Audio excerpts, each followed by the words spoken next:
So welcome everybody. Hey, welcome. So we're going to get started.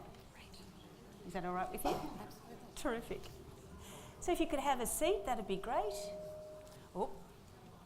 My name's Jacinta, and some of you might have seen me at Nillumbik or at Banyule. These councils just keep asking me to come and help you ask your questions about North East Link. I'm an independent facilitator. I don't work for North East Link. I don't work for Boroondara Council. Can everyone hear me? Excellent. Who said not much? Oh, you might have to move down the front, or do we need to bump up the volume? How about up the back there? Can you hear me? So we got some yeses up there. Is that when the sound man comes back, he's in the parking lot? We'll have a look at it. He's doing two jobs. So as I said, my name's Jacinta. My job is to create the space for you to ask questions tonight, get as much information as you can about North East Link in the short time we have available. And my other job is to make sure we finish on time and you get home on time.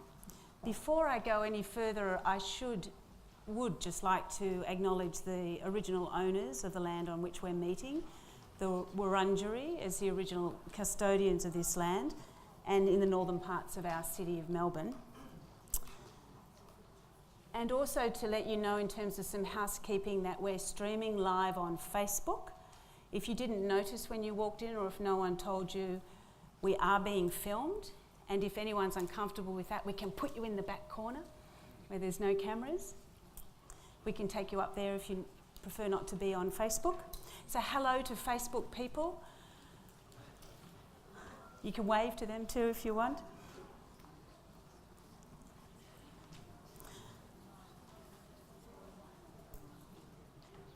In terms of housekeeping, hopefully you saw the bathrooms at the entry. There's men's and ladies' toilets there. And in the unlikely event of an emergency, there's green exit signs at the doors, and we go out these doors into the park, I believe, just over there.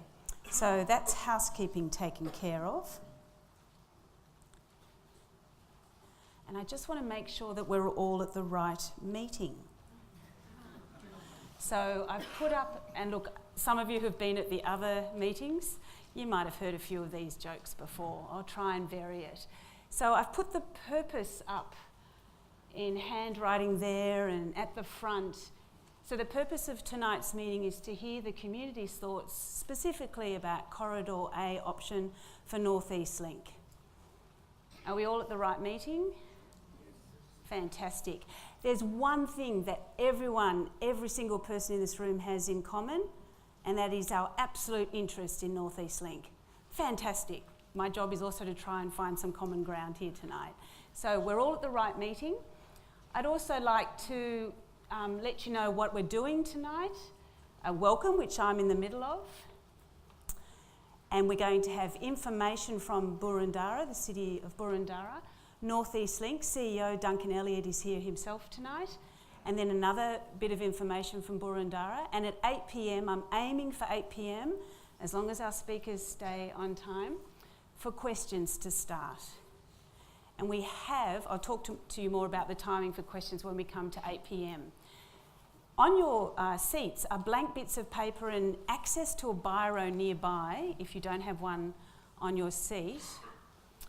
And you can write down any questions that come to you during Boroondara's short talk or North East Link's short talk.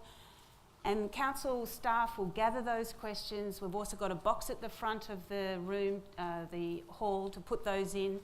So even if not everybody gets to ask their question tonight, which would be impossible, we'll have 40 minutes for questions, and there's more than 40 people here. We'll capture your questions on that bit of paper, or you might have said something on the graffiti wall out the front, so that's another way to capture your questions. And I'll remind you as well of different emails and websites and phone numbers that you can also reach out to. And if you're social media, Twittering or Facebooking or whatever you're doing, it's hashtag North East Link, all one word tonight, if you're interested in that, correct? All right. And finally, given that we all have a common interest in North East Link, I think we also should remind ourselves about one of the Boroondara values is respect, which I was delighted to see.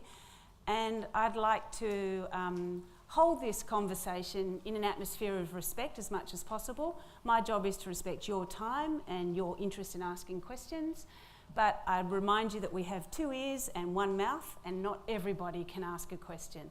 Hence why we've got these other ways for you to ask questions. So the bottom line here for me tonight is respect. Respect for you, listen to each other. If you disagree with what someone in the audience is saying, please let them speak. Same for our panellists who have given up their time to come tonight. I think that might be enough from me in terms of housekeeping, but I've got one question for you because you've all just settled down. How long have you lived in Boroondara? Hands up who's just moved here. No new residents. Okay, who's lived here for 50 years? 50 or more, 50 or more. Fantastic, 20 or more. Oh, okay, solid win there. 10. 5? Alrighty, thank you, that was just a bit of fun.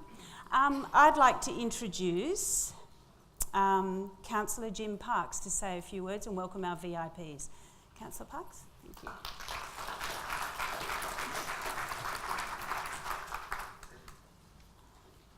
Thank you, Jacinda, and good evening, ladies and gentlemen. I'd like to start by acknowledging some of our guests. Firstly, the Mayor, Councillor Philip Healy, the Member for Kew, Tim Smith, my councillor colleagues, Councillor Felicity Sinfield and Councillor Cynthia Watson, the Chief Executive Officer of the North East Link, Mr Duncan Elliott, and Council's Chief Executive Officer, Philip Storer, who's somewhere in the audience, up the back there.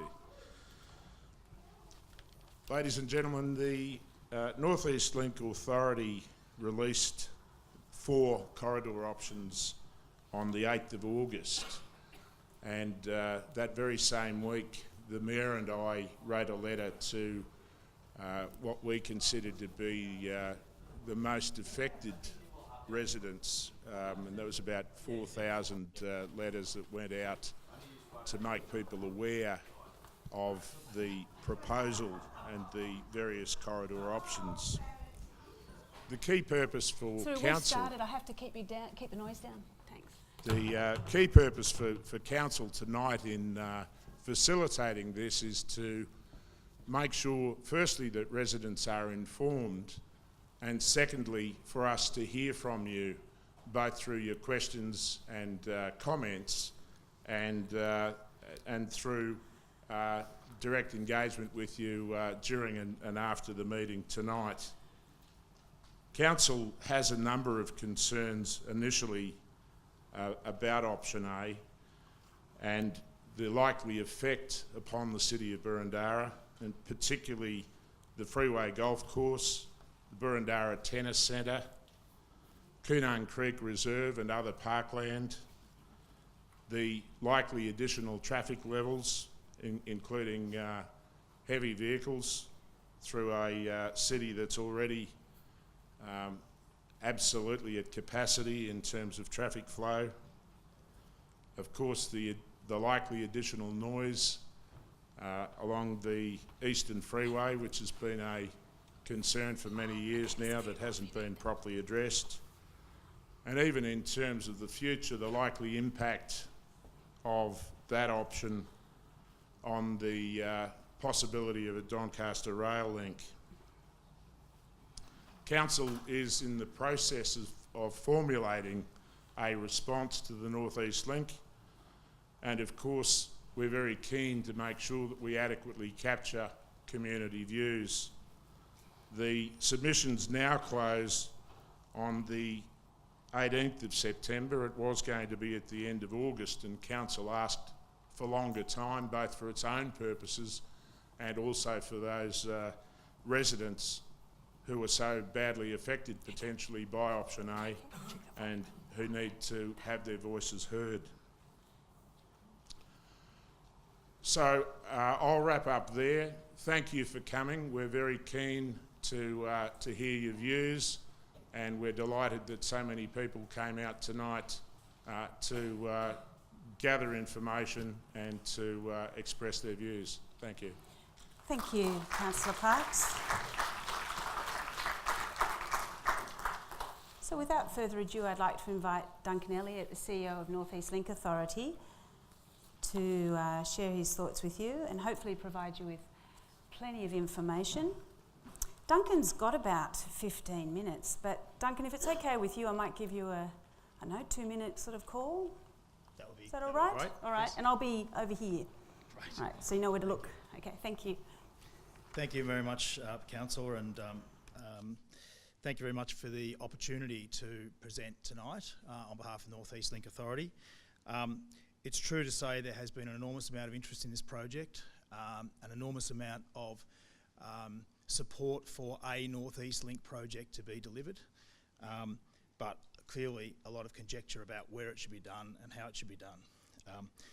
Our job, we were established as a special purpose project authority earlier this year, and our job is to get on and advise the government on the preferred option for a North East Link. Our job isn't to work out whether one's needed. That work was done by Infrastructure Victoria. So we're very much about working out how to do it and how to make sure we get it right. And this is not an easy project, and it does come with a significant number of challenges, no matter which way you look at it. We are dealing with built-up areas of Melbourne. We're dealing with the Green Wedge. We need to cross the Yarra.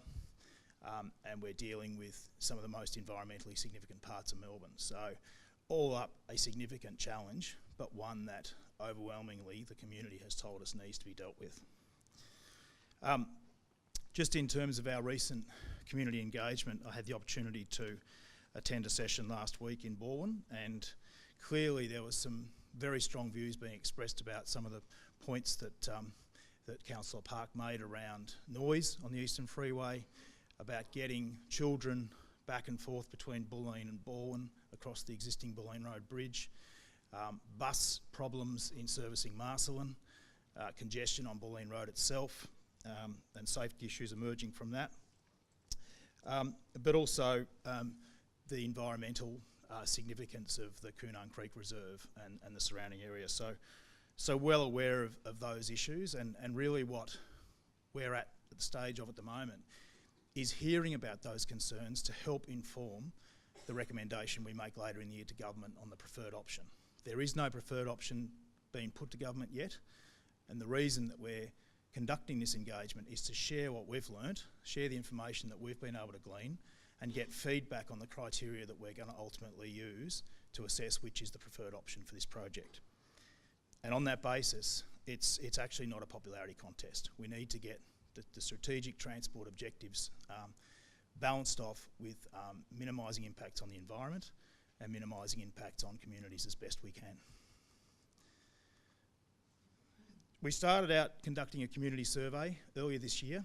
We had over 7,400 responses, and that community survey helped us develop the criteria, which I'll go through shortly, which was the basis of our assessment of each of the options.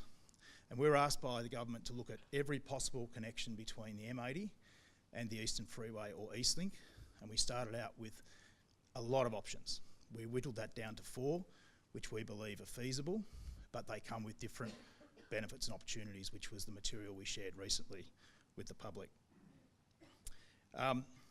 We had quite a bit of information come back on that survey about what people were concerned about, as I mentioned on the slide there. And clearly people value the environment they live in the northeastern suburbs, and as we saw tonight, 40% plus of people that live in this area and to the north have lived there for more than 20 years. So they know the area very well, and they live there because of that. In terms of more recent work we've been doing, we've conducted 11 drop-in sessions across the northern, northeastern and eastern suburbs over the last 3.5 to 4 weeks. They've been attended by nearly 2,300 people, and they have been very, very useful sessions for us to understand what some of the concerns are, what some of the issues are that people would like to see resolved, and as an opportunity for us to talk in some detail about some of the factors that pertain to each of the corridors. We've also had quite a significant amount of feedback online, and we've been asking specific questions about the sort of information and feedback we want, and we've been very pleased with what we've received. We've obviously also been talking for some months now with a number of community groups. A number of those are represented here tonight, but also stakeholders, businesses, the markets, and other users of a project like North East Link. A very important point to make is that we are undertaking this work in the context of Plan Melbourne. And you can see on this slide here that the northeastern urban growth boundary, which is shown on that slide, has been in place for many, many years, 30 odd years. It hasn't changed. It's not proposed to be changed. So our planning is being undertaken in the context that that stays where it is. The planned growth for Melbourne is to the north, and the northern growth areas of Hume and Whittlesea, and that's what's shown on that map. The purple line on that map is the planning scheme reservation for the Outer Metropolitan Ring Road, which is in place, and you can see there's a part of that extends from the Western Ring Road up to the Hume. So that document is the policy control for us in terms of planning North East Link. I should have added at the start that one of the other challenges with this project is that we don't have a reservation. There is no reserve in which to put a project like this, and that's what's making this process very difficult for everyone concerned. Just in terms of the criteria I talked about earlier, this was in the material that's been distributed to people's home addresses. I understand there was a few that didn't receive that. I apologise for that. We used Australia Post. We had assumed that we had got delivery to individual addresses, but you know, I do understand that a few people probably here tonight didn't receive that. But we did also do a lot of promotion on radio, on social media, and through municipalities to advise people that we're actually undertaking this work. And those are the criteria that we've used to assess the options. Those are the criteria that we want feedback on, whether we've missed something, whether there's something that isn't quite right, or whether there's something that shouldn't be there in the assessment of a project like this. So what we've heard so far, as I said at the start, consistently strong support for a project. No doubt that overwhelmingly the community, particularly the communities that live north of here, that are residing in any near vicinity to Rosanna Road, Greensborough Highway and Bulleen Road, understand the problem that we're trying to address. And that extends right across the river crossings out to Warrandyte in terms of demand between the north and the east and the southeast. There's a strong view that this project must solve congestion, it must get trucks off local roads, and it needs to cater for future growth. And in fact, we've had quite a lot of feedback that has suggested that we should get on and build one of these options now and plan for a second one in the not too distant future. Lots of questions about traffic modelling, construction costs, where population growth is planned to happen, and people's experience with existing population growth, tolls, tunnelling techniques, potential impacts on property acquisition. And I'd just say on each of those factors that there's potential acquisition with each option. We've been clear about that from the start. Our job is to minimise that as best we can. We know there's going to be environmental challenges with every one of these options, and again, our job is to make sure that we mitigate the impact of that. And I'd just say on construction cost, we haven't put any costs out. What we've put out is material about the strategic value of each of the options. They obviously vary in cost, but we've shown minimum tunnel lengths, and until such time as a defined tunnel length is determined through a detailed EES process, which will follow a preferred corridor selection, I'm not prepared to put a cost out. So in terms of the options, you've seen these, you know them, you know A in particular, and I'm sure that we'll be talking mostly about A tonight. Just to recap, there is no reservation or alignment for any of them. There is no preferred recommendation made. There are needs to tunnel on every option. We don't see an option for this link that doesn't involve tunnelling, and that includes option D. We have watercourse crossings, and we cross the Yarra on every one of them. and each one of them involves upgrades to existing roads. And we've shown that in our material, which roads they apply to for each of the options. Obviously also they have to move through developed areas in parts. Just in terms of in time, I won't spend a lot of time on each of these, but maybe if I start with option A, just to clear up a few things that we've heard through the sessions that we've been involved in so far. Option A is shown as a minimum tunnel length from Lower Plenty Road to south of Manningham Road, which is basically underneath the Banyule Flats, underneath Viewbank and underneath the Heidi Gallery. We would be looking at separate infrastructure along the whole route. This is not, coming out of a tunnel and dumping all of the traffic onto the existing Bulleen Road. We have to provide separate infrastructure for North East Link that provides the level of service that needs to be provided for a road of that nature and to encourage trucks to use it. That's really one of our key objectives is to make sure that freight is attracted to and will use this link, and there's potentially some other factors that can be put into place around the surrounding network to support that. Obviously this option also involves upgrades to the Eastern Freeway. We haven't been hiding from that. That is part of the project scope. That will be part of the project cost, and that will need to deal with a lot of the factors that we've heard around noise and other things to date. Option B shoots off from the top, similar area from Watsonia Station, diagonally across makes use of an existing power line reservation to the east of Greensborough Highway at Watsonia, and has a connection at Lower Plenty Road before heading off south to Eastlink. Both this option and the next one require upgrade works and extension works to Reynolds Road in Park Orchards, and also the duplication of Springvale Road to support the movement of people around Ringwood, because as you can imagine, connecting a freeway into Eastlink, we have to go under or over the existing Ringwood interchange, and that doesn't allow us to provide all the movements we need to provide at that point.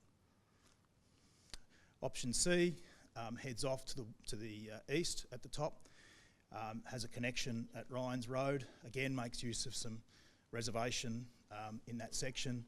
We then need to get into tunnel under developed areas, environmentally significant areas, the river, and back up at Reynolds Road. And then the same option as option B. And option D, I've had a lot of questions, why are we looking at option D? Where did this come from? Why is it on the agenda? Option D, there was a view early on in the project development life that an option like this could be developed without tunnels and with a much less impact on urban areas. Some of that's true, although we can't find a way of dealing with it without tunnels. The grades out this way are very steep, particularly to the north. So we don't believe there is an option that can be delivered without tunnels for the North East Link. And correspondingly, our assessment is that this doesn't satisfy a lot of the problems that we're trying to resolve with the North East Link. And it is largely outside the urban growth boundary. So just in terms of the phase we're in at the moment, we're in the phase of developing a business case. So to get to a business case, we need to get to a preferred alignment. Then once we select the preferred alignment and the business case is approved as part of the forthcoming budget, then we would move into a more traditional project engagement model around an environmental effects statement and a planning scheme amendment, which most people in this room, I'm sure, would have taken part in at some stage in the past. The process we're going through is unique in Melbourne because we've usually always had reserves and we're just about building something in the reserve. We haven't got to that point, and that's why we're sharing this information, getting this feedback, listening to people like yourselves about what you're concerned about. So we're asking, have we got it right? Have we missed stuff? Is there more we should be thinking about? What are some of the other opportunities that a North East Link can deliver? And with a view to factoring all of that feedback in to our recommendation to government later this year. Our commitment is that we will be reporting back to communities on what you've told us, how we've taken that on board. We'll explain to people how decisions have been made down the track. And we're obviously always looking for the best possible outcome, recognising that every one of these options has numerous challenges all along each of the corridors. The government has announced that it will be making a decision on a corridor by the end of the calendar year this year. We'll be considering the budget as part of the business case as part of the next state budget, and then 2018 there'll be a 12 to 18 month period of project design, environmental assessment, EES, planning scheme amendment, before then moving into a procurement phase beyond that. And it's significant to say that because during an EES process, lots and lots of things can change on a project. And that's one of the reasons we haven't put out lots of detail in design, because until we get to a corridor, we need to do the strategic assessment first, pick the corridor, and then do the detailed work within that corridor. And I might just conclude by thanking you for your time and look forward to the questions. Thank you. Great, thanks very much, Duncan. And just while we're waiting for our next speaker and Duncan's gathering his notes, I bet you all have one question that you really want to ask Duncan. Think about it in your mind. If you want to write it down, we'll help with the Q&A because we haven't got much time. We'll be asking questions soon. But now I'd like to, and he's already up, fantastic, Bruce Dobson from City of Boroondara to share his thoughts, I believe, on Corridor A, if I've got that right. Thanks, Bruce. Thanks very much. I'd just like to spend a few minutes talking, expanding a little on some of the concerns that Councillor Park raised initially in his presentation. My role is as Director of Environment and Infrastructure at Boroondara, and I've got a team of traffic engineers and experts who've helped in doing an initial assessment of particularly option A, and through that assessment, both ourselves and in hearing from the community, we've raised some significant concerns with elements of option A. I will say that that assessment is inherently limited by the level of information that is available at this point. So,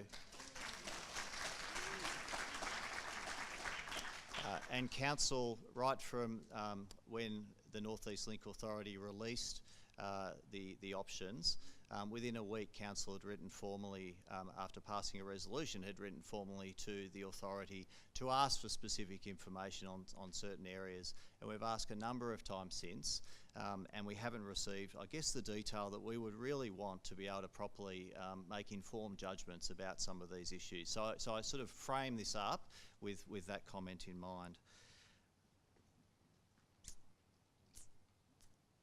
So if I can just get to the right. First issue I'd like to talk about is traffic volumes, and particularly the impact from traffic travelling south down the North East Link and continuing on through the streets of Boroondara, particularly Bulleen Road, and then the local street network surrounding. There's some 110,000 vehicles a day or so the North East Link Authority estimates would use the road, and while the majority of that in the modelling is expected to travel east along the Eastern Freeway, no doubt some will invariably continue south through Bulleen Road and the local street network. Freight traffic is a particular concern, so heavy vehicle traffic and the impact of heavy vehicle traffic travelling through Boroondara streets.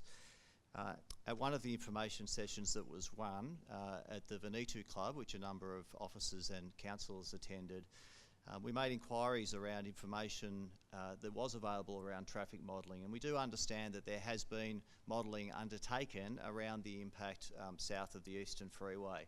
But we haven't got that information, so we're not able to look at that and assess it, other than highlight that we do see real concerns with the potential for traffic to flow, as Councillor Park said, into already congested streets. Traffic noise is a well-known problem, so particularly along the Eastern Freeway, and Boroondara Council has for many years been advocating for an improved noise threshold to be applied to the road, the Eastern Freeway, for the impact that the properties adjacent to the freeway already suffer from noise. Vic Roads has a traffic noise policy, and that policy has actually been under review for the last 2 years. Vic Roads announced a review of that policy back in 2015. They did, I think, 2 rounds of consultation at that time, and Boroondara Council made submissions each time in relation to that opportunity. But there's no change yet in relation to the policy. As we understand it, a road like the North East Link itself would qualify for noise attenuation measures under the Vic Roads traffic noise standard. However, upgrades to the Eastern Freeway, in the kind that we understand are proposed through this project, under the current Vic Roads traffic noise policy would not qualify for noise attenuation. That is an improved attenuation to a better standard to protect really residents' health and wellbeing along that corridor.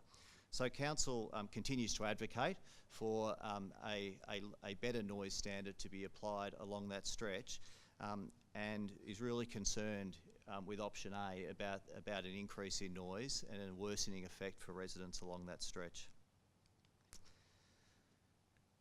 Council's concerned about loss of public open space and community facilities. The map on the screen shows the point where the Eastern Freeway runs west-east and Boroondara Road runs north-south. And there are a number of community assets and community areas of community open space, parks and reserves in that stretch. We have significant valued and valuable green open space and facilities in the project area.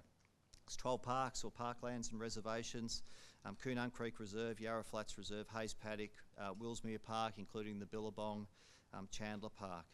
At the point where the interchange with the North East Link and the Eastern Freeway, Bulleen Road would be, we've got the Boroondara Tennis Centre. There's 23 multi-surface courts there, and it's the only public hire facility in the region of that significance. The freeway golf course at the interchange point as well, shown in a large block there, which services the needs of residents within Boroondara and beyond. And the main Yarra Trail, and in here the Coonum Creek Trail, which provides connections to the CBD in the west, and a continuous connection to East Link and Peninsula Link trails to Murdoch near Mornington. There's also, as well as council assets, there's school assets in this area and private property potentially impacted by option A. So we're particularly concerned around what the road at that point of the interchange and in the widening of the Eastern Freeway, the impacts that would result to the assets, which are really valuable community assets. Along with that, there are environmental concerns, and I won't talk about this in detail, but there are areas of real environmental significance in the North East Link area and along that Yarra River and Eastern Freeway corridor. Areas of national significance and state significance. Areas where wetlands and billabongs, where there's habitat for threatened species.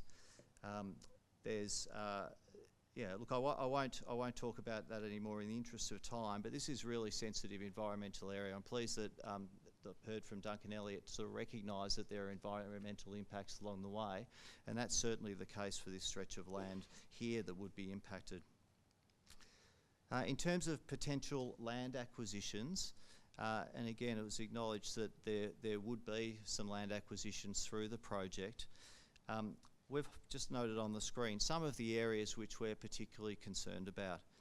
So we understand from information given to us at one of the information sessions that the Eastern Freeway upgrades are likely to mean 2 lanes widening in each direction between Chandler Highway and Doncaster Road, and a 1 lane widening in each direction between Doncaster Road out to Springvale Road. With that extent of widening, we see real threat to parks, reserves and open spaces along that corridor. As I mentioned before, environmentally significant areas and areas of real community value, as well as impact on the community facilities and private property as well. So we do see, and again, without having the detail of how that will work, it's hard to understand the impacts fully, but there's a real threat to land along that corridor, impacting both public and private land. And just as an illustration of that in one point, and this is just one point showing the Eastern Freeway near Minogue Street in Kew East, and the picture on the screen shows 2 lane widening allowing for the central corridor of the Eastern Freeway to be retained, and also allowing for the bus lane to be retained, and I'll talk about that just to wrap up in a minute. A widening of the Eastern Freeway, although potentially within the existing road reserve, the technical term road reserve, you know, we see that it would really likely impact on parkland and effectively what is community open space along that stretch of the corridor. The last point I'd like to note in terms of our concerns is just around public transport. Council has a position around the Doncaster Rail and supportive of the Doncaster Rail project, and we have real concern around the loss of the corridor for Doncaster Rail.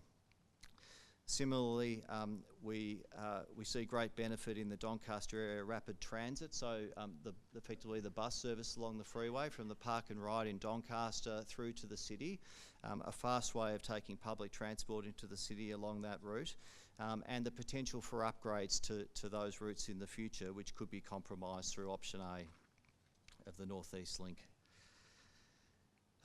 We've turned our mind to the other options as well. So we have a number of concerns in relation to option A that our traffic engineers have assessed and that we've heard from the community. We've turned our mind to the other options that Duncan Elliott ran through before, and we see that there are benefits in those options. The other options would avoid an upgrade of the Eastern Freeway. An upgrade of the Eastern Freeway isn't necessary within those other options. And although there are works required to other roads through those options, we see that they are of a reduced scope compared with what would be required under option A. The other options will also have the benefit of bypassing the EastLink tunnels and the issues that exist there. And within the tunnels, there are grade issues for heavy vehicles. And also potentially, you know, future upgrades that would be required to those tunnels should they take an additional amount of traffic as well. And the other options do also, under the modelling that we have seen, provide travel time savings. So travel time savings are still achieved through the other options other than option A.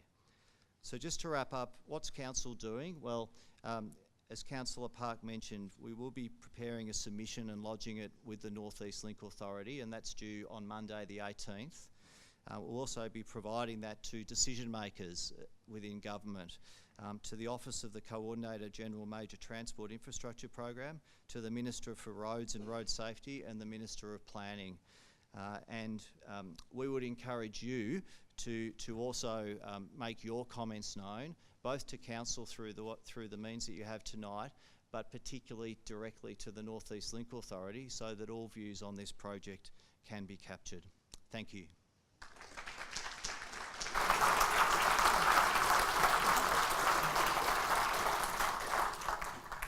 Thanks, Bruce. And I imagine that the Council will be making Bruce's presentation available. I'm imagining, Anne's nodding, because upstairs, just for your feedback, it was very hard to see with the lights on the screen. So I don't think anyone had the chance to test the venue and the slides. But the presentation will be made available. So hopefully that will give you the information that you might not have seen exactly with the lights. Sorry about that. The lights are needed for Facebook, I believe. So I'm going to ask our panellists to now take their seats on the stage, and our microphone holders in Council, Jonathan Bushan and Anne, to get ready to take questions. So Duncan Elliott, Bruce Dobson, Jim Hondrakis and Claire Davey from Council, who's the official microphone holder up there, is going to just take their seats on stage.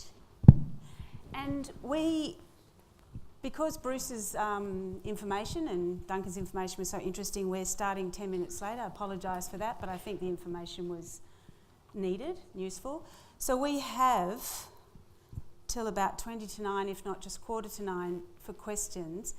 So I'm not very good at maths, but if your questions are 1 minute, if you ask a question, and please try to refrain from making a statement. We know that many of you have lived here for 20 years or more, 50 years. You don't even have to say your name. To save time and to get as many questions as possible, please ask your question. And if the answer is 2 minutes or 3, we might get through 10 to 15 questions in the time we have. So I think I'm asking the room for help, like to police yourself, your own time. It's your session and you all want to get as many questions as you can in. So let's try and keep it to questions for the panellists. So we've got one person from North East Link and two from the council and a backup, Claire. All right, so I'm going to start with, have you got any questions yet? No, you have to look. Okay, so you have to. I'm going to start up here with Jonathan first. Then I'm going to Anne's area. Then I'm going to Bush Anne's area. I'm going to have to rotate through. And Margie's helping Jonathan identify questions from this area. The people with the microphones are keeping a record of who's got their hands up because I can't keep my eyes on the whole room. So Anne is down there. Bush Anne is down there. Jonathan's here. And we have one question here. Right. Thank you, sir. My question to the Chief Executive of NELA. How can you possibly expect us to take seriously the proposition that you will decide on a preferred corridor and then undertake environmental and physical design impacts? It is absolutely unbelievable that a technically competent organisation could make such a stupid recommendation without having done environmental aspects.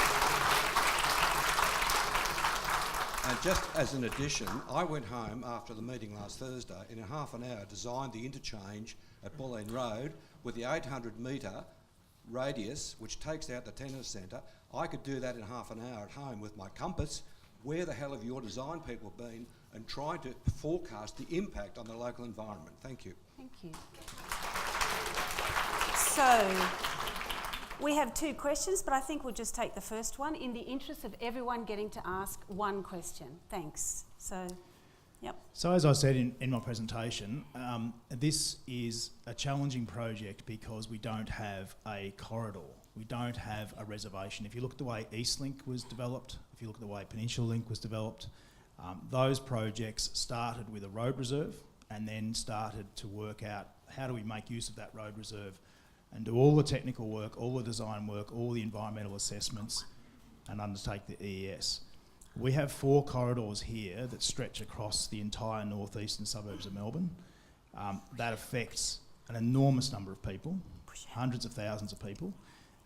We've been clear in saying at the start that because we don't have a reservation, there will be potential property impacts on each of the corridors.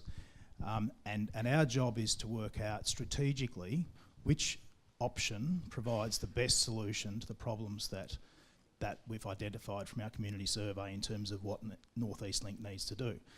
In doing that, we're following the nationally recognised Australian Transport Assessment and Planning Guidelines, which go through a strategic assessment of the corridor options as a first step, before then moving into a selected corridor and doing that detailed work. The reason that we haven't put designs out is because to do the design work to the extent that absolutely balances all of the criteria we've talked about earlier is an enormous amount of work that needs to be undertaken in the context of a known location and an EES that would follow it. And you know, we understand that each of these corridors has different pros and cons. We've got to get the corridor selected and then we've got to do the detailed work on that corridor. And, you know, frankly, you know, we understand, and that's why we're undertaking this engagement, is to understand what people are worried about and what the different corridor options have to manage. And the same conversation has been held with people right across the north and eastern suburbs. So, do the councillors have anything to add to sorry, not councillors, council staff, anything to add to that? So, Anne, for a question from there, please.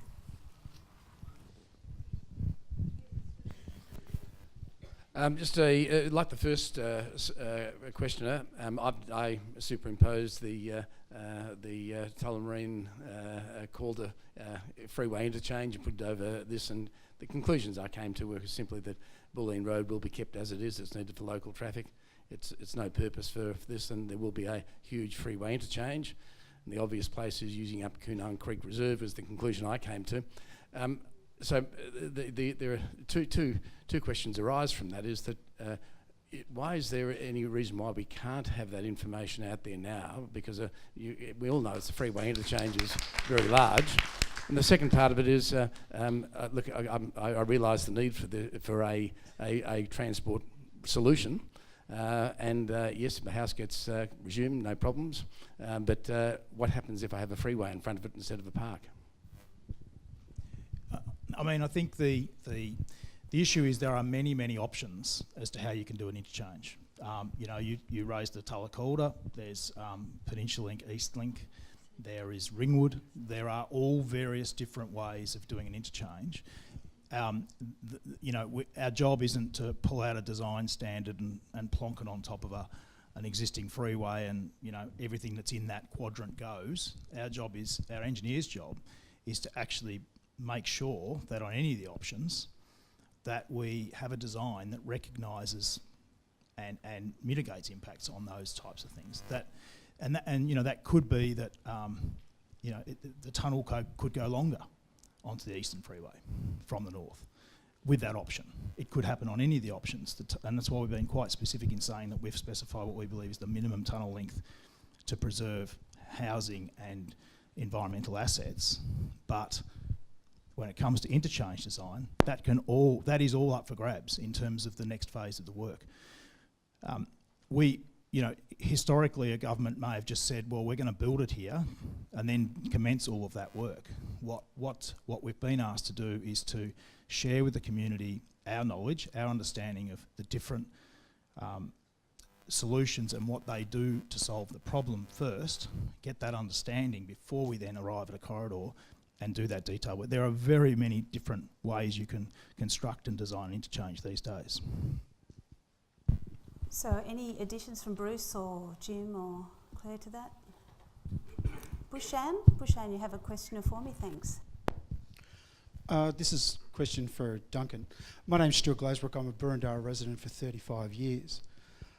Part of the state government's new Yarra Strategic Plan and Yarra River Protection Bill 2017, specifically Part 3, Clause 15, Subsection 3, Part A, restricts any development within 1 kilometre from a bank of the Yarra River within the municipal districts of Banyule, Boroondara and Manningham, among others.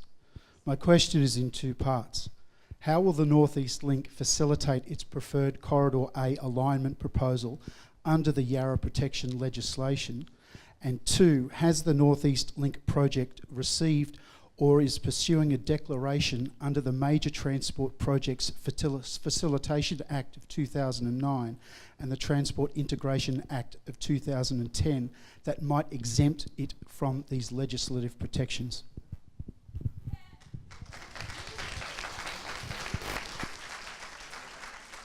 Did you want to answer that one? No.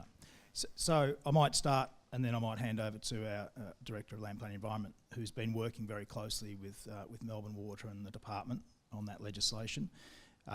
That is legislation that absolutely we must recognise and abide by as part of the planning for this project. And to that end, we have been in discussions with those two authorities. The bill is in its very early stages of being rolled out, and the first phase of that is to develop a strategy for management of that asset along its length, involving all of the key stakeholders. So absolutely, we are mindful of that legislation. The other thing I would say in terms of Major Project Facilitation Act, yes, the project would be declared once it gets to a much later stage in its development. So in terms of you know, moving through environmental effects statement processes and so forth, it would need to do that. But a project of this scale, ultimately in a delivery sense, would be recognised under the MTPFA. But ultimately that's a government decision. But you know, in terms of the legislation itself for the Yarra, we're well aware of it, and we're well aware of the importance of that asset for Melbourne. Katie, did you want to add? I'll just add, so we're working very closely with Melbourne Water, engaging on their approach to developing the Yarra River Strategic Plan.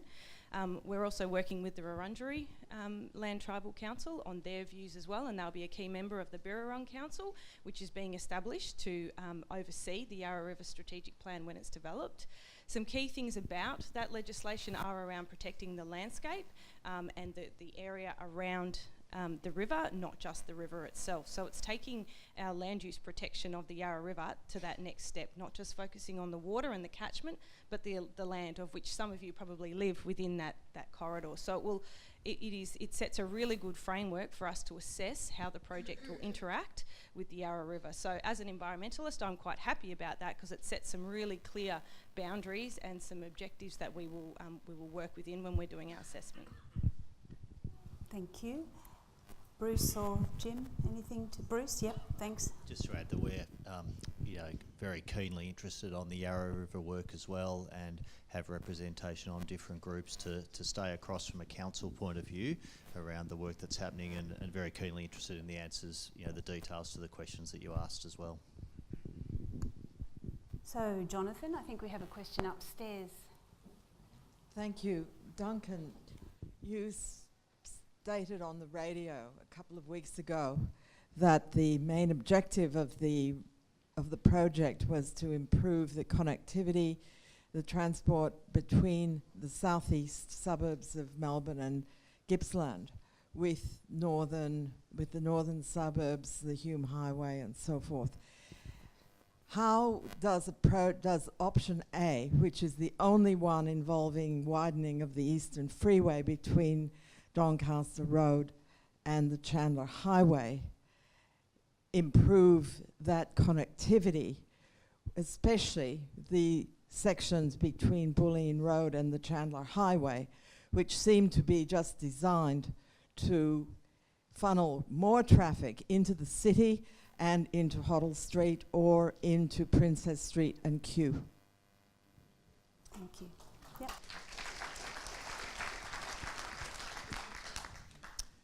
So when I was on radio, I was explaining the criteria that we've used to evaluate the options. For those that haven't seen it, there's quite a detailed summary of technical information on our website, which supports the material that we sent to people's household address, and that goes in a bit more detail around some of our early modelling and some of our assessments of how the different options play out for freight in particular. What I didn't show tonight, because of time, is that the problem, and it's exposed in the material I talked about just before, the problem is very much about people wanting to get from the north to the east and the southeast, and a growing sense of that vice versa. That's why roads like Rosanna Road are in peak flow all day, every day. That road is at capacity. And that traffic is not going to the CBD. That traffic is heading east, and it's using Bulleen Road, Manningham Road to get onto the Eastern Freeway to go east. The trucks that use that route, and 85% of the heavy vehicles that are moving from the east to the north and vice versa, are using that route because of the grades. And the grades are about 3%, and that's one of the key factors we've used in our assessments of each of the corridors, is to find a solution that makes it as attractive and as efficient as possible for the freight industry. Now, options B and C, in particular B, because we have to get under the Yarra and we have to connect back up into the road network, we do see sections of grades on that option which are not really suitable for heavy vehicles and not efficient. So option A, yes, it involves widening of the Eastern Freeway. It is traffic that is already doing that manoeuvre today. Most of the sort of middle of the day movement is using Rosanna Road, Bulleen Road, Manningham Road and the Eastern Freeway to go east. In the morning peak, obviously we see demand across the 4 river crossings, but the work we've done shows very little of the traffic that would use a northeast link moving west of Chandler Highway. Very little. Thank you. Anne, you've got a question down there. Thank you. Duncan, this is a question for you. I feel that we're sort of sitting here and suffering from the mushroom syndrome. Yeah. With what I've heard tonight, basically it appears that the process actually involves, not you personally, government making a decision and then working backwards. Now, what I detect here is a lack of transparency and honesty. And I think for the residents to be on board and for you to get an actual informed decision and reaction to what these proposals means. We need information. You actually made a comment that you weren't prepared to even moot the costings for these routes. I find that absolutely bizarre. Now, without costings and without potential structural costs, how on earth can government and community decide which is the better option for this state? Not just for now, but 50 to 100 years into the future. I don't get this. I really don't get it. Yeah. And I totally understand that. And what I would say to that is that, you know, there hasn't been a process like this conducted before in Melbourne. In a situation where we have a major link in the freeway network without a reservation, where we have to start by understanding what's the problem and what's it trying to do. What are the things it's trying to fix, and what are the criteria we're going to use to assess it? We made the decision, well, in fact, the government made the decision and asked us at the very start of our formation earlier this year to ensure that we conducted an open process with the community to educate on what we've found in our work in terms of what each of those options does. There are conversations that we've had right across the northeast, very similar to tonight, very different issues. Obviously, when we talk to people in Warrandyte and Eltham and Greensborough and so forth, there's different concerns.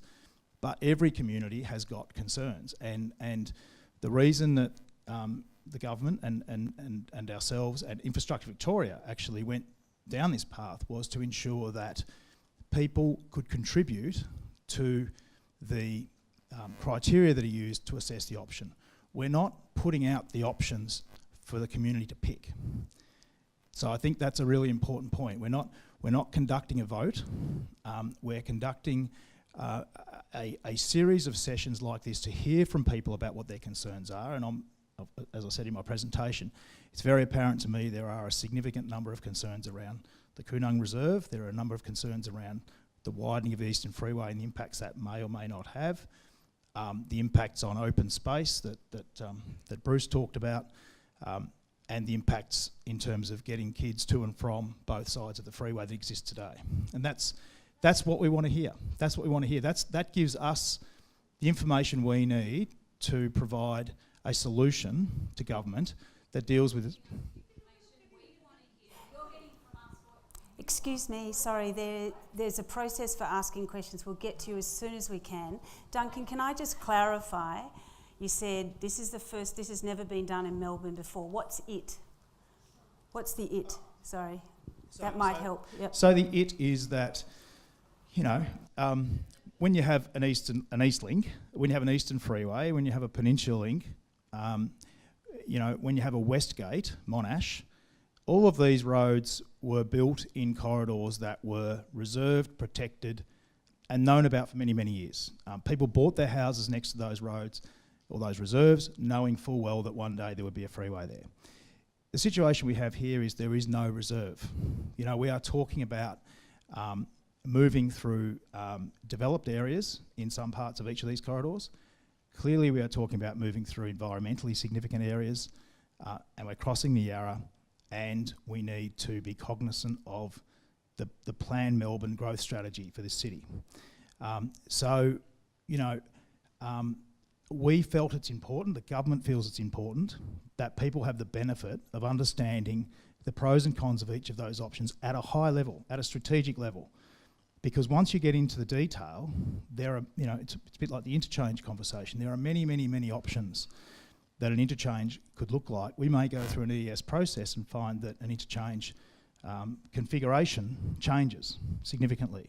You know, ramps can be removed in certain directions and so forth. And that's really the detail assessment phase that traditionally projects of this nature start from. And we don't have that position to start from. We're starting from a position of saying, well, we've got a quarter of Melbourne here, we've got 2 endpoints we know, what's the best way to connect the 2 endpoints, recognising all of the factors we've got to try and deal with. Bruce, did you have anything to add Jim? So Bushan, you've got a question for me up here?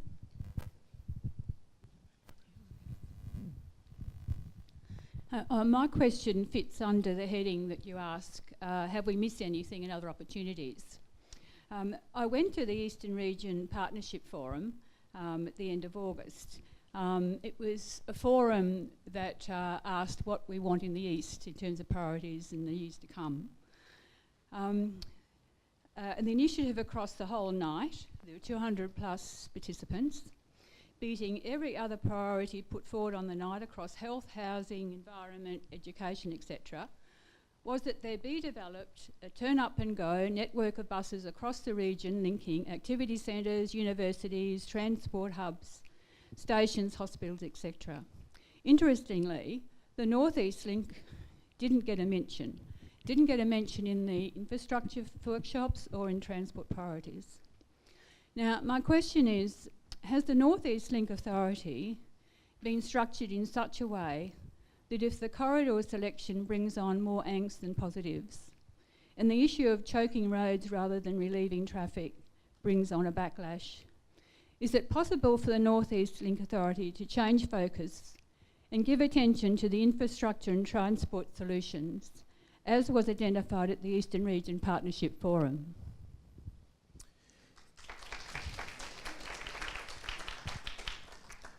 So the North East Link Authority, as I said earlier, was set up especially to do the planning and delivery of the North East Link. The North East Link was identified as Infrastructure Victoria's highest priority road project. So that's where we came to be, and that's how we're approaching this work. Absolutely though, what we heard at the very earliest consultations we did, the survey we did, was that people wanted surety that the project would incorporate and integrate public transport enhancements, both from an infrastructure point of view, but also from a service uplift point of view. Now, it's not our job to do the service uplift planning, but it certainly is our job to identify the infrastructure opportunities that emerge from a project of this nature. And certainly, you know, in terms of option A, if you look at the Eastern Freeway, then you know, the bus services that run on that freeway are the highest patronage services in Melbourne. We would like to see that improved, and we would be absolutely not doing our job if that option didn't include enhancements to the way those services run, and not precluding a future rail opportunity as well.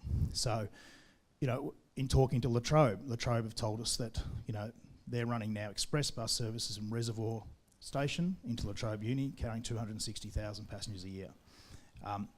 They're looking to us to say, well, what else can we do in terms of high capacity bus express services into our facility to help grow our jobs and our student population, and we're very cognizant of that. And again, you know, our assessment is Corridor A, given its proximity to La Trobe as a nationally significant employment cluster, but also what it does for the surrounding network in terms of roads like Plenty Road, which is, you know, a very busy tram route, is good, better than what B or C could do. But that's our assessment, and we wanted to validate that with La Trobe in conversations with them, and they're still to come back to us, but they've been very clear that for them, high capacity, high frequency bus services running express from points into their facility is important. So I think we have a question from Jonathan. I have to be fair to the room. I'm really sorry. So Jonathan's next, then Anne, then Bushan again. Yep. Thank you. I have a very basic question. We all have different reasons for wanting or not wanting better transport in Melbourne, but I think we all want it by and large. But I'm very concerned myself for the environment I live in, which is very close to Boroondara Road. It's a beautiful area. What I've seen so far, the proposal will completely destroy the visual aspect of that area, and I hate to think what it would do to the environment. The noise and the sight of what you propose would be enough to make that area ugly rather than one of the most beautiful parts of Melbourne. The other thing is my particular family.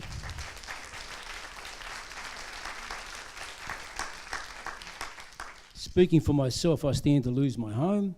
We stand to lose a business how are you going to compensate me and my family? Are you going to pay for lost business? Are you going to pay for relocation costs, stamp duty if I'm fortunate enough to be able to buy another house?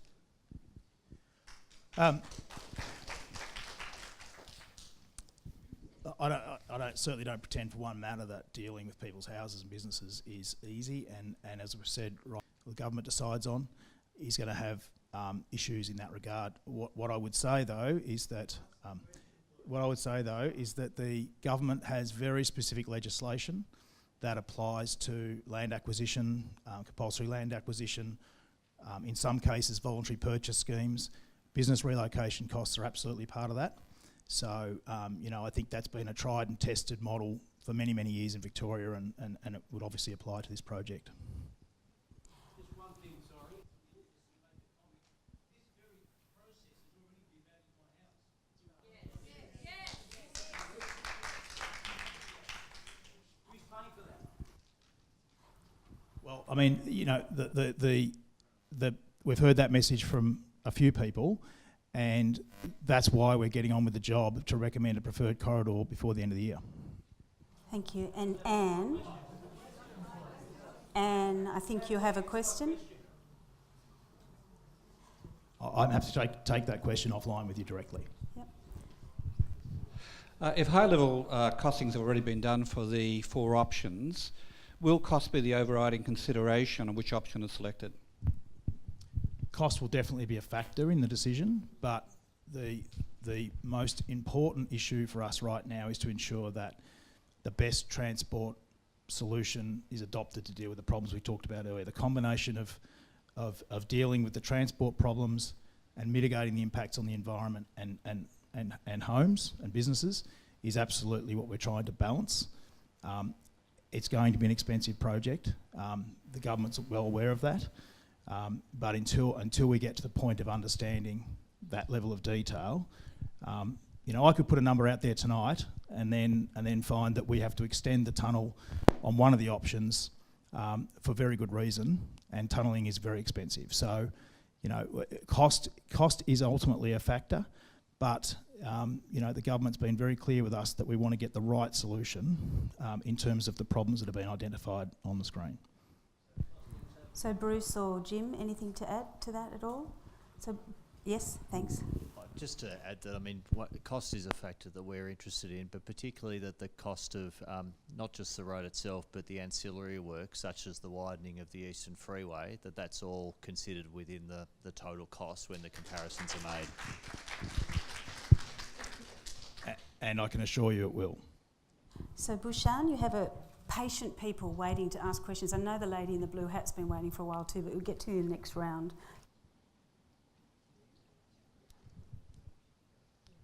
I've been a Boroondara resident for 55 plus years. I don't take these meetings lightly. It's the first one I've ever been to. Eastern Freeway, almost a flippant comment. There are many acquisitions along that freeway, and I believe those homeowners built their house on a golf course knowingly that they're in a nice piece of the part of the world. Eastern Freeway ploughed through in the 70s. Sydney Airport took 40 years to come to a decision to build. I know it's in New South Wales. Took 35 years to put a bus lane instead of an emergency lane down the Eastern Freeway. Took 6 months for the present government to spend $1 billion repaying lawyers.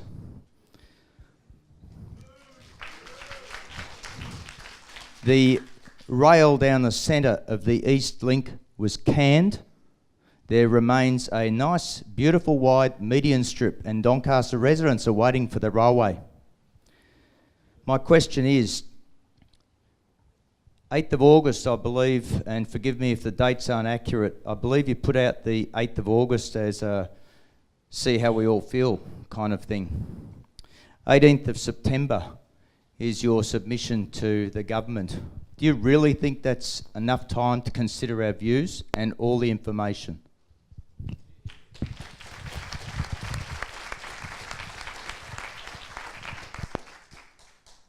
So our submission to government isn't on the 18th of September. What we've said is we want to incorporate the feedback from communities and councils to provide that information as part of our report to government by the end of the year. And it's important that we are able to put a point at which we say we're going to take all of that feedback on board. And as you can see, we've had a lot of feedback already. We have had an enormous amount of feedback. That's right. That's right. So that's what I'm saying. So Bruce,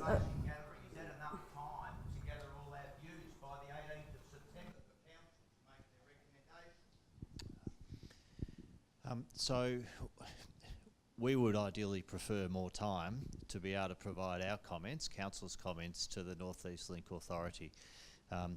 The authority has extended the date already once for us, and that is it was originally due at the end of August, and they've extended that till the 18th of September. I'm just saying how. So we're in a very we think it's a very constrained time frame ourselves. With that, we'll provide the best submission that we can. And we've undertaken a number of things to hear directly from the community, as well as our traffic engineers' expert assessments, again, based on the limited information that exists. We've done a number of things to hear from the Boroondara community so that we can take all that into account and make sure that the Boroondara community's comments and thoughts are fed into what we provide to the North East Link Authority. The other thing we'd absolutely encourage is for people to make their own submissions and their own comments to the North East Link Authority directly. So let council know and let the authority know directly. Thanks, Bruce. Oh, did you? No. Okay, good. Jonathan, you have a questioner up here who's been waiting patiently. Mr. Elliott, in your comments earlier about traffic flow, you didn't mention the ever-increasing volumes that are travelling on north and south along Burke Road up to Doncaster Road. A lot of that traffic is heading due north up Rosanna Road at the moment. If you put option A in, it's going to have to find its way from Burke Road across to Bulleen Road to meet up with that part of the road, because at the moment, as you know, the Eastern Freeway has no on and off ramps at Burke Road on the eastern side. How is that traffic volume going to be dealt with if it's all going to be funneled up Doncaster Road and along the rest of Bulleen Road? Is that the plan, or are you going to put in interchanges at Burke Road? On the Eastern Freeway? Yes. No, they're not proposing any changes to the Burke Road interchange on the Eastern Freeway with option A. So the interchanges that we've identified that would be on North East Link would be on option A at Eastern, at Manningham Road, at Lower Plenty Road, and at Grimshaw Street, as it makes its way up north. So all the traffic from Burke Road will have to go up Doncaster Road, from Burke Road to Bulleen Road? Well, what we see when we put a North East Link in the network is a whole lot of redistribution of traffic. What we tried to do in our technical summary was identify on the key routes that have been flagged as concerns for people in our survey, where what we see would be as a result of the North East Link in terms of changes in volume on those roads. Clearly, I think in terms of council, there's a need for us to get to a next level of detail, but I caution that because we are at a very strategic level in the modelling, and as I said earlier, we get to a corridor and we get to a design within a corridor and we get to an ES, then we get to a whole new level of network modelling that is right down into individual roads with relatively low volumes. So now I have to go to, there's people who've been waiting patiently over there. I know we've got at least 6 up here. Anne's got several down there, and Bouchan has several down here. It's nearly 8:45. Someone from council has to tell me whether you're extending or whether you're finishing. How long? Thanks, Anne. Okay. Hi, I'm inquiring about the environmental status of the corridors. Corridor A has received a neutral rating when its length is, we've seen, is 11 kilometres of freeway, 13 kilometres of Eastern Freeway upgrade, we've just heard there are sites of local, state and national significance along the freeway corridor. There's certainly sites of state significance on Banyule Flats. There's historical significance, there's cultural significance with Boroondara, Billabong and other sites. How is it possible the Corridor A only received a neutral environmental performance tick when the others received a negative environmental performance, when all corridors have tunnels under the Yarra, all corridors have surface water impacts, and we've just seen Coonung Creek will be absolutely devastated by this option. So how did it get a neutral environmental performance?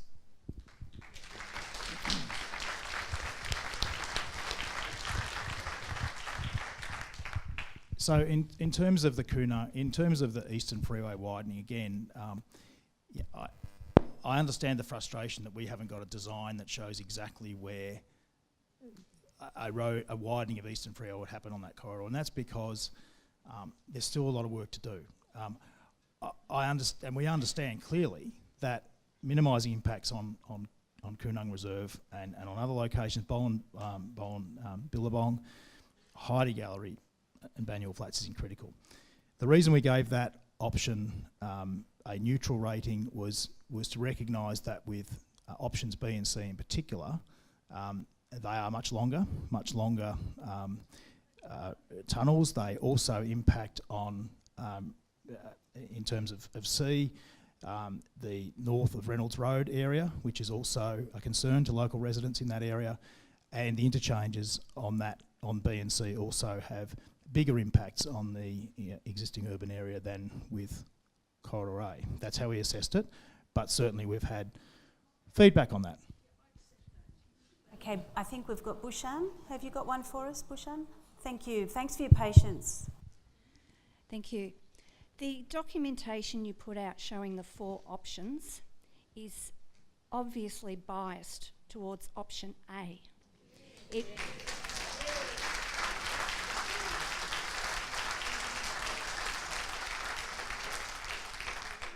It shows it as both the cheapest and the shortest. How can you call this a fair consultative process when you have led most of the people in the state into incorrectly thinking it is the cheapest and the shortest route? Well, I mean, what we've done is we've shared the information that we've gathered in the last few months on the project and the problems and the data that's in our report that's on our website.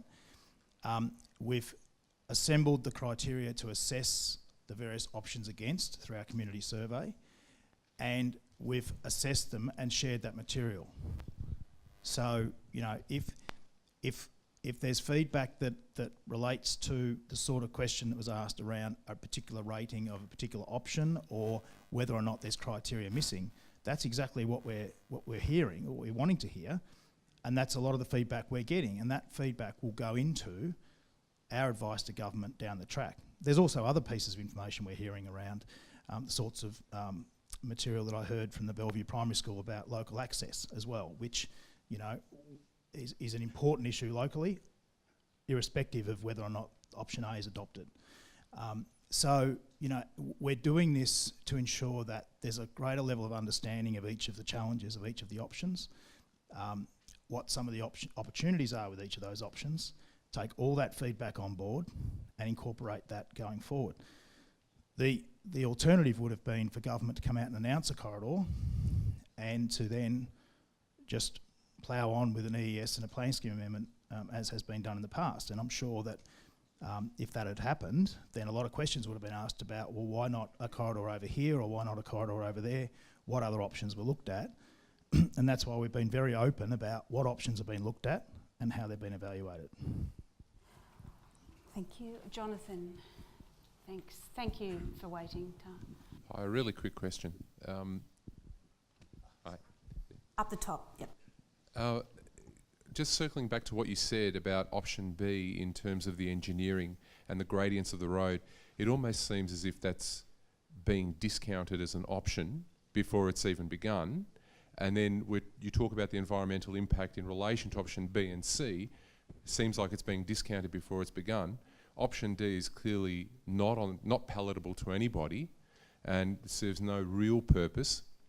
So are we just putting out dummy options for B, C and D?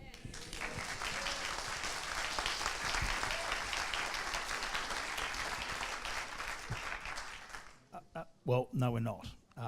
And you know, I can only say that we have been asked to look at all options. As I said, between the Eastern Freeway, Eastlink, and the M80, we've done that. We've shared that material. There are challenges with each of them. The grade question you asked about freight is a real issue. I mean, that's something we have to factor into a project like this. We've got existing problems with the CityLink tunnels at Burnley for freight getting up that grade. And we want to ensure that this project delivers the best possible outcome so that freight is encouraged to use it, and it's an efficient network solution for them. And the problem with option B, as we've assessed it, is to get from under the Yarra back up to the interchanges at Lower Plenty Road and beyond, result in that problem on that option.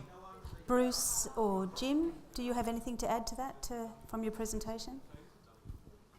No? So I should also highlight, I know people have to leave, there's plenty of ways for you to express your views that Bruce put up on his slide.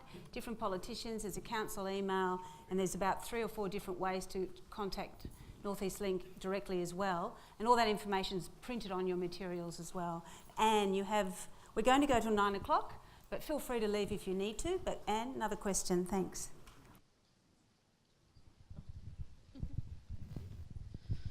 Good evening. My question centres around pollution and its impacts. What pollution impact studies have been done in relation to option A? So all of those studies get done once a corridor is picked, and we get into the detailed work. So that's it. So he's trying to answer the question. The environmental effects. Thank you. I know it's really frustrating. You've all got questions. That's really not trying good to enough. answer it. Yeah. So, Duncan, did you want to say anything else in response to that, or Bruce or Jim? Yep. Well, I mean, I was just going to say, I think we've been very clear that we're at the strategic options assessment phase. When we get to a preferred corridor, we get into a huge amount of detailed investigations around social impacts, environmental impacts, pollution, noise, all of the factors that are taken account of in an environmental effects statement process. And all of that is currently happening on the Westgate Tunnel, as you may have seen in the media. That there's an environmental effects statement process being run at the moment with an independent panel. Communities and councils and stakeholders all get to make submissions to that panel, and they're all independently assessed. So, Duncan, can I clarify, I hope I'm not paraphrasing for the community, but when you do that, will people have an opportunity or not? Yeah, absolutely. That's the whole... The EES process is designed to encourage communities and stakeholders to make submissions to that process on the material that's released. There's a lot of material released at that phase. So now we have a question, I think, from Bushan's side.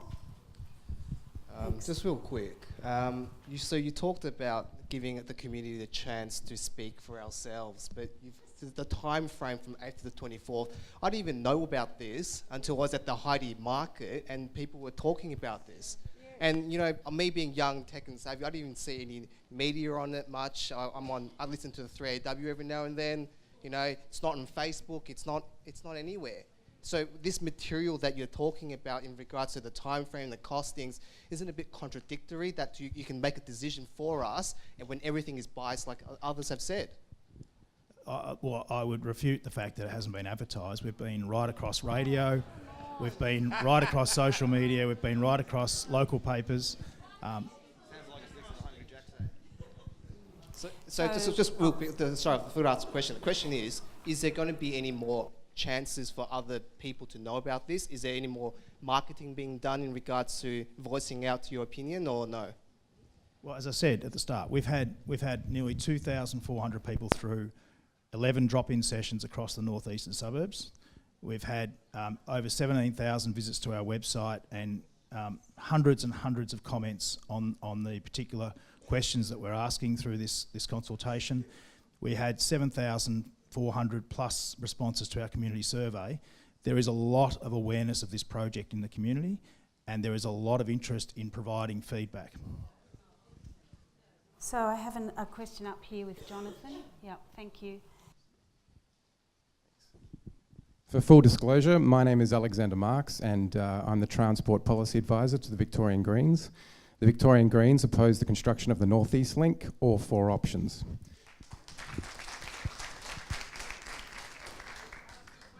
My question is for Duncan. Duncan, the fundamental law of road congestion says that building new roads and widening existing roads just induces more traffic, such that congestion increases to where it was once before the road was built.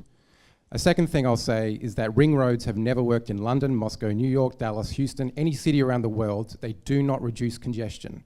Why do you always include in your presentations at these things this mythology about the missing link and the ring road and saying that it's going to fix traffic problems? It just doesn't make any sense.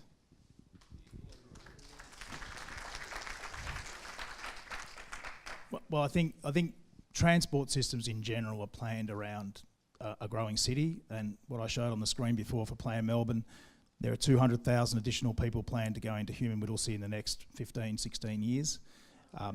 And so the transport system has to be developed to accommodate the demands of a growing economy and a growing population, and that includes rail systems, it includes public transport, it includes cycling, it includes a connected freeway network. And the existing demands that are placed on the roads around Rosanna Road, Bulleen Road and Manningham Road and Greensboro Highway are very, very significant today. And I've been told that this is the last question. I hasten to add, I'm not in control of the time or the questions, so Anne, thank you. This is apparently the last question, but there are lots of other ways to ask your questions, including the blank piece of paper and the graffiti wall and lots of information that Bruce gave to you and Nella as well. But last question down there, thanks Anne. And the feedback forms in the box at the front, please.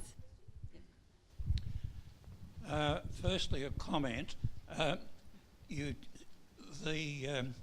Option A is referred to as the shortest option.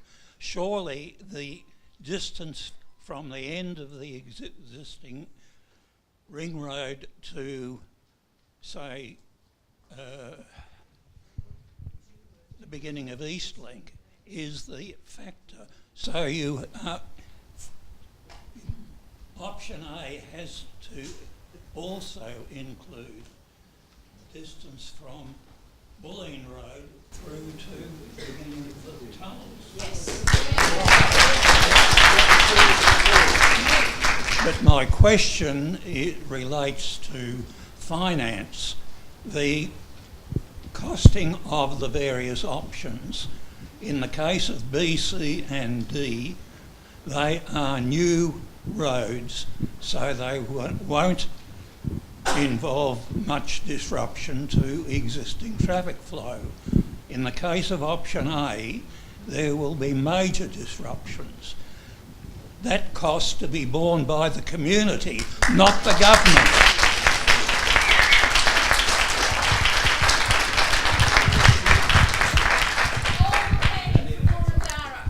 So I absolutely agree with you about the length, and that feedback has come loud and clear that the length of option A, as we've shown it in our bulletin, should have included the Eastern Freeway. Now, we've been clear all the way along, of course, that option A scope includes the Eastern Freeway work, as does options B and C include scope on Reynolds Road and Springvale Road, which also weren't included in those numbers of length. I agree with you also, and we flagged that issue as a concern with option A, that it does involve disruption in construction under traffic. Options B and C have the same impact on Eastlink. because they have to hook into Eastlink, and that will be a massive disruption as well. That's how we rated the three of them the same in that regard. So I think, here I am, that was the last question, and thanks very much for everyone who asked questions, particularly first-timers to these sort of meetings. They're not easy, so good on you for coming out, and I'm not going to waste your time with what I usually did at the other things, but I'd like to thank you for coming and for your patience and for asking questions, and there's heaps of other ways to keep asking your questions. Bruce's presentation will be made available. He's put all sorts of politicians' websites up there that you can talk to. Nella has 4 ways. There's a Facebook community, there's an email, there's a website, and council are taking all your questions from tonight, typing them all up and putting them into their submission overnight. So thank you very much. If you give yourselves a round of applause for your interest.